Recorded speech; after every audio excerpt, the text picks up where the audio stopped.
Già da oggi, giovedì 12 gennaio, l'ambulatorio veterinario comunale sito nella zona industriale di Agrigento riprende l'attività dopo la sospensione delle feste natalizie. A comunicarlo il vice sindaco assessore Aurelio Trupia.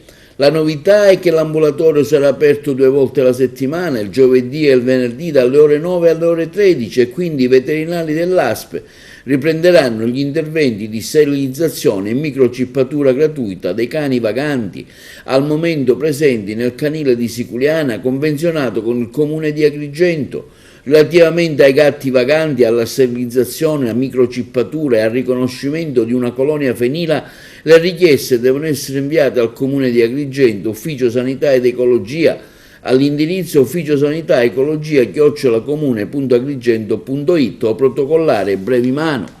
Sarà a cura dell'ufficio contattare i richiedenti. Si ricorda, continua l'assessore nel suo comunicato stampa, che in ultimo nell'ambulatorio sarà possibile microchippare anche cani, gatti padronali, sempre con le modalità prima dette. Ricordiamo che la struttura fu inaugurata nello scorso mese di agosto e fu possibile grazie all'ex assessore Roberto Lala che con il suo impegno e caparbietà resi possibili anche con dispendio di risorse economiche e finanziarie personali. L'iniziativa ha visto anche coinvolti le associazioni di volontariato attive nel nostro territorio. Si potrà quindi chiedere all'ufficio sanità del comune la sterilizzazione dei cani, dei gatti, delle colonie feline di cui si prenderanno cura all'interno del laboratorio dove vi operano i veterinari dell'ASP a titolo gratuito e con l'obiettivo di gestire nel modo migliore il fenomeno del randagismo in città.